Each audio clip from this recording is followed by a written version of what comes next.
दोस्तों, आज मैं एक मोरल स्टोरी लेकर आया हूँ जो कि ज़िंदगी में मुश्किलों से लड़ना सिखाएगी। साथ ही साथ मेहनत से कमाया हुआ पैसा हमारे जीवन में कितना मूल्यवान है ये भी बताएगी। जीवन में कितना भी कुछ पाने के लिए हमें तब कर कड़ी मेहनत करनी पड़ती है, तब जाकर हम हीरे सी चमक पाते हैं। तो रोज़ भागना तो पड़ेगा। यह कहानी आपके जीवन में होने वाली आपकी जिम्मेदारियों के बारे में सिखाएगी।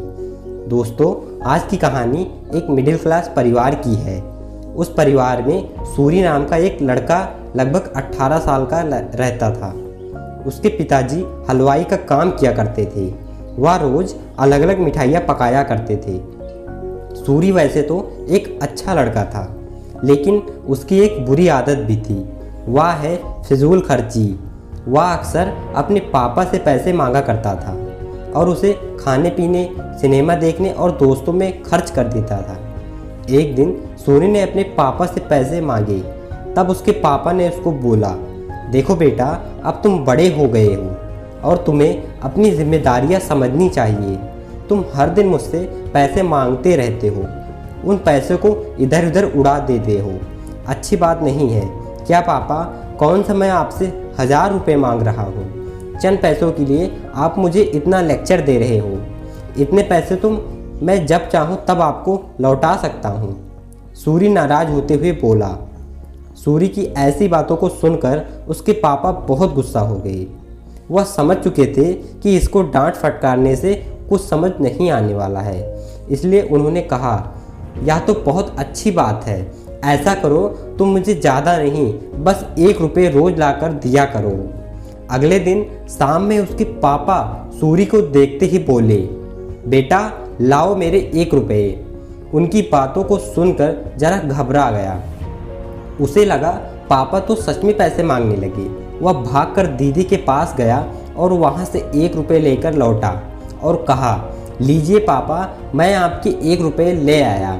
ऐसा बोलते हुए सिक्के को पिताजी के हाथों में दे दिया और पिताजी ने सिक्के को चूल्हे में फेंक दिया। सूरी ये देखकर हैरानी से पिताजी से पूछने लगा, आपने ऐसा क्यों किया? पिताजी बोले, मैं पैसों का कुछ भी करूं, तुम सिर्फ देने में ध्यान रखो। तुम्हें सिर्फ पैसे देने से मतलब है। सूरी बिना कुछ बोले चुपचाप चला गया। अगले दिन जब उसके पापा ने 1 रुपये मांगा तो उसने अपनी माँ से पैसे मांग कर दे दिए। कई दिन तक यह सिलसिला चलता रहा। वह रोज़ किसी दोस्त या रिश्तेदार से पैसे लेकर पिताजी को दे दिया करता। पिताजी हमेशा की तरह उसे चूल्हे में फेंक देते। फिर एक दिन ऐसा आया जब कोई उसे पैसे देने वाला नहीं रहा। सूरी को चिंता होने लगी थी। अब पिताजी को 1 रुपये कहाँ से लेकर दूंगा? शाम भी होने वाली थी। उसे कुछ समझ नहीं आ रहा था। क्या करे? 1 रुपये भी ना दे पाने की शर्मिंदगी वह उठाना नहीं चाहता था। तभी उसे एक वृद्ध मजदूर दिखा जो किसी ट्रक से बोरियां उतार कर नीचे रख रहा था। तो सूरी ने कहा, सुनो भैया, क्या मैं आपकी मदद कर सकता हूँ? उसके बदले में आप मुझे बस 1 रुपया दे देना। वह मजदूर बहुत थक चुका था और वह 1 रुपये के लिए फौरन तैयार हो गया। सूरी बोरियां उतारने लगा। यह काम उसने जितना सोचा था उससे कई गुना ज़्यादा कठिन था। थोड़ी बोरियां उतारने के बाद उसकी हथेलियों में छाले पड़ गए और उसके हाथ दुखने भी लगे थे। किसी भी तरह से उसने अपने काम को पूरा किया और बदले में जिंदगी में पहली बार 1 रुपया कमाया।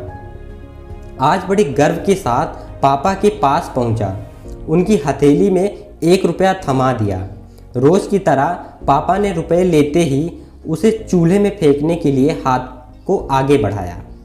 रुकिए पापा, सूरी ने उनके हाथ को थामते हुए बोला, आप इसे नहीं फेंक सकते, यह मेरे मेहनत की कमाई है। और उसने पूरी बात बताई।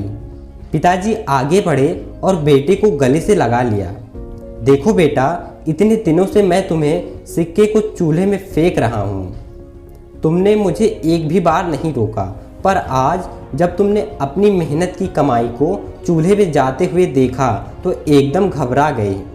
इसी तरह जब तुम मेरी मेहनत की कमाई को बेकार की चीज़ों में उड़ा देते हो तो मुझे बहुत दर्द होता है, मैं भी घबरा जाता हूँ। इसलिए पैसे की कीमत को समझो, चाहे वो तुम्हारे हो या किसी और के। कभी भी उसे फिजूल खर्ची में बर्बाद मत करो। सूरी को सारी बातें समझ आ चुकी थी। उसने फौरन पिताजी से क्षमा मांगी। आज वह 1 रुपये की कीमत समझ चुका था। अब वह कभी भी पैसे की बर्बादी नहीं करेगा। दोस्तों, मोरल ऑफ द स्टोरी, हमें भी सूरी से सीख लेनी चाहिए और कभी भी कि कोई चीज़ जो हमारे पास पहले से है उसको व्यर्थ नहीं करनी चाहिए। हमेशा जो भी हमें मिला है उसका कदर करना चाहिए और ज़रूरी कामों में उसका उपयोग करना चाहिए, क्योंकि जो भी हमें मिला है उसमें हो सकता है हमारी नहीं पर किसी न किसी की मेहनत की कमाई को व्यर्थ नहीं करनी चाहिए। और जब हम खुद कमाने लगते हैं तो हमें मेहनत की कमाई समझ आ जाती है। दोस्तों, मैं उम्मीद करता हूँ कि आपको यह कहानी पसंद आई होगी। मेरी इस कहानी से आपने बहुत कुछ सीखा होगा और हमें कमेंट करके ज़रूर बताइएगा। साथ ही साथ वीडियो को लाइक करके चैनल को सब्सक्राइब कर लीजिएगा ताकि इन फ्यूचर आप motivational story, moral of the story ऐसे ही वीडियोस सबसे पहले पा सकें।